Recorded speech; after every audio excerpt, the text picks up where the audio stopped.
रहीम अस्सलाम वालेकुम स्टूडेंट्स, कैसे हैं आप। उम्मीद है कि आप सब खैरियत से होंगे। इस चैनल को सब्सक्राइब करें ताकि आप मज़ीद वीडियोस से इस्तिफ़ादा हासिल कर सकें।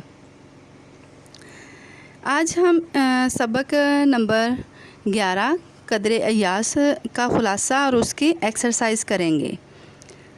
ख़ुलासा इसके बारे में मैं आपको बताते चलूँ कि जब आपने ख़ुलासा लिखना है तो ख़ुलासे के लिए आपने इन पॉइंट्स को मद्देनज़र रखना है। इन अहम नकात को मद्देनज़र रखते हुए आपने ख़ुलासा लिखना है।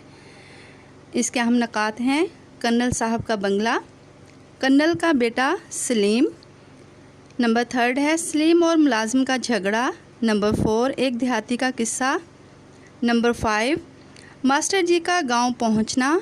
नंबर 6 छोटे चौधरी की मेहमान नवाजी। नंबर 7 सलीम का मजाक उड़ाना। नंबर 8 छोटे चौधरी की फ़ौज में भर्ती।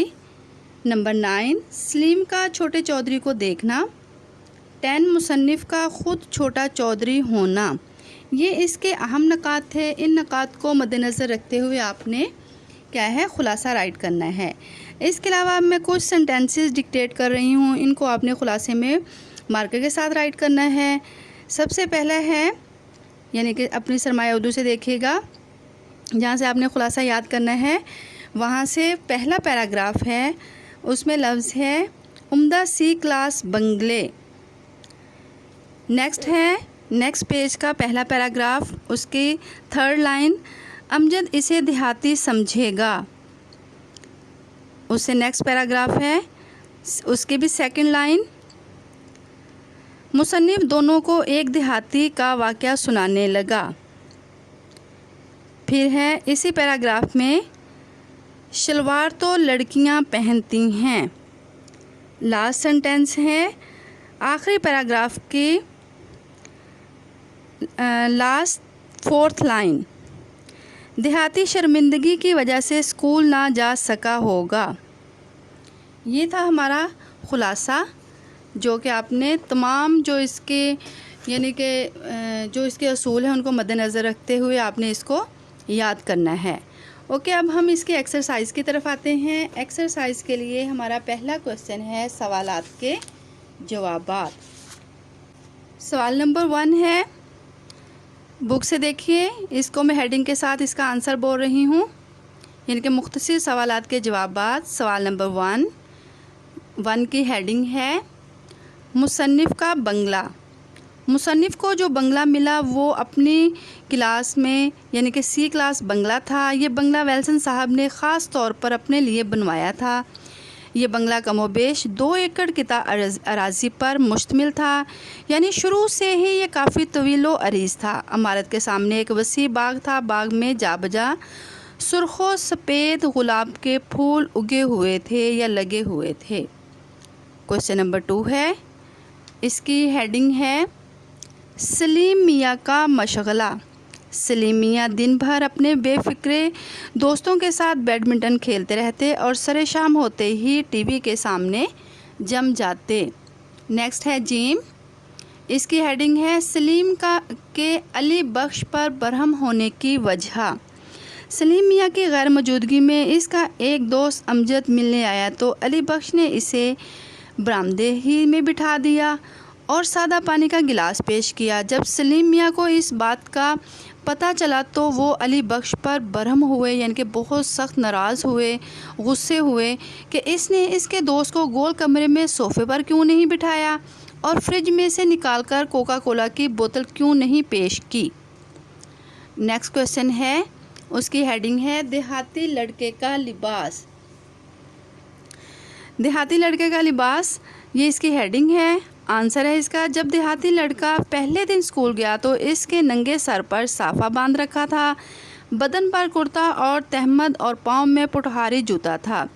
जब मास्टर जी ने इसे शलवार पहनने को कहा तो धीमी आवाज़ में बोला कि शलवार तो लड़कियां पहनती हैं। नेक्स्ट क्वेश्चन है, मास्टर जी के गांव जाने की वजह।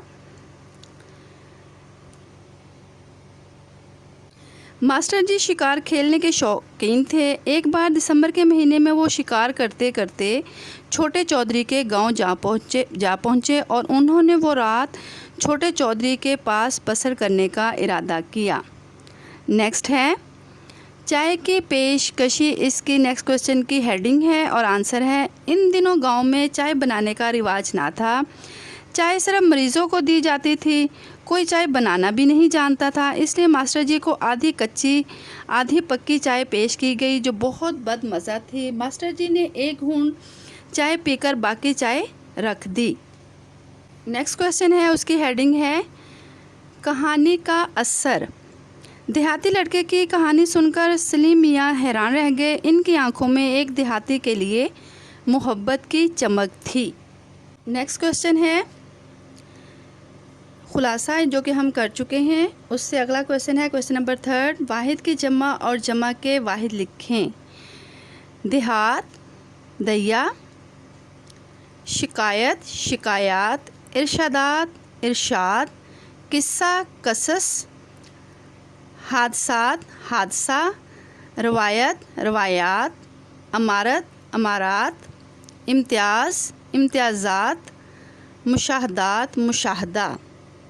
नेक्स्ट है क्वेश्चन नंबर 4, सबक कदरे यास के मतन को पेश नज़र रखते हुए दुरुस्त जवाब की निशानदही करें। अलिफ है कर्नलों को रिहाइश के लिए कौन से बंगले मिलते हैं, सी क्लास। बे है अलगर्ज हमारे बंगले का मिजाज हर जाविये से था, आजजाना, इसका आंसर है।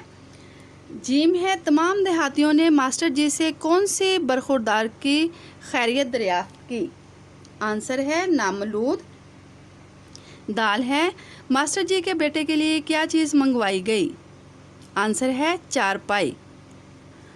मास्टर जी के बैठने के लिए कौन सी चीज़ मंगवाई गई, चारपाई। मास्टर जी ने किस चीज़ की फरमाइश की, चाय की। नेक्स्ट है मतन को मद्देनज़र रखते हुए दुरुस्त और गलत जवाब की निशानदेही करें। नंबर 1 है तरफ़ैन के बयानों से वाज़िया था कि तनाज़ा बहुत खफीफ है। ओके ठीक है, वाकई यही नज़र आ रहा था, तो इसका क्या आंसर होगा, दुरुस्त है। सारे स्कूल में एक हेड मास्टर साहब थे जो सूट पहनते थे। क्या मास्टर साहब थे या कोई और था, मास्टर साहब नहीं थे, तो इसलिए आज से ये क्या है, गलत है। सलीम और अली बख्श दोनों की आंखों में एक देहाती के लिए मजाक की चमक थी, आंसर क्या है, गलत है। मजाक की चमक नहीं थी बल्कि मोहब्बत की चमक थी। देहाती लोग इतने मुहज़्ज़ब नहीं होते कि ड्राइंग रूम में कुत्ते ले आएं, क्या है ये, दुरुस्त है। सलीम मियाँ अभी अभी एफ़ए के इम्तहान से फ़ारिग हुए थे, हाँ जी, गलत है, क्योंकि वो एफ़ए के इम्तहान से नहीं बल्कि किस इम्तहान से फ़ारिग हुए थे, मेट्रो के इम्तहान से। अराब लगाकर तलफ़ुज़ वाज़िया करें। मैं तलफ़ुज़ के साथ ही ये लफ्ज़ बोल रही हूँ। क़स्साम अज़ल, किताए ज़मीन, मखल, तवाज़ा, तनाज़ा। नेक्स्ट क्वेश्चन है मुज़क्कर और मोनस अल्फाज अलग अलग करके लिखें। इसमें से जो मुज़क्कर हैं वो हैं तोल, चमन, इश्तियाक, और मोनस अल्फाज हैं शान, तवाज़ा। नेक्स्ट क्वेश्चन 9 है दर्ज अल्फाज के मायने लिखें और इन्हें जुमलों में इस्तेमाल करें। इसकी प्रैक्टिस आपने करनी है, इसके जुमले बनाने हैं अपने ग्रामर नोट्स पर। नेक्स्ट इक्तबास की तशरीह है जो कि हम ऑलरेडी कर चुके हैं। उसे अगला क्वेश्चन है कॉलम अलिफ के अल्फाज को कॉलम बे में दिए गए मुतज़ाद अल्फाज से मिलाएं। आंसर है इसका तोल, अर्स, दाखिल, खारिज, अज़ल, अबद, रंज, मुसर्रत, खफीफ, शदीद, चमन, वीराना। क्योंकि ये अल्फाज थे और इनको अल्फाज को मुतज़ाद अल्फाज से मिलाना था, तो इसका ये आंसर है। ओके, ये थे हमारे मुकम्मल एक्सरसाइज।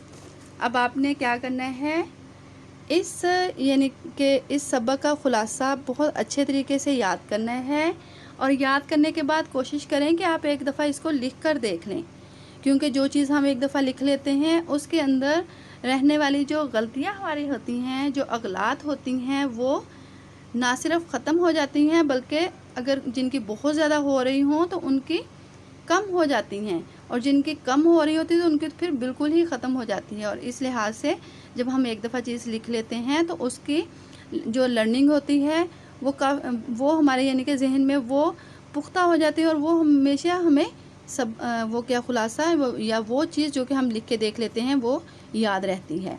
इसलिए आपने इसको लिखना है, याद करना है, याद करके लिखने की इसकी मशक करनी है।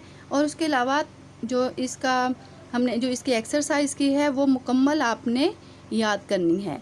और अब आपका लिखने का काम क्या है, इस सबक के सवालात के जवाबात आपने नोट्स पर राइट करने हैं। ओके, बेस्ट ऑफ लक, अल्लाह हाफिज़।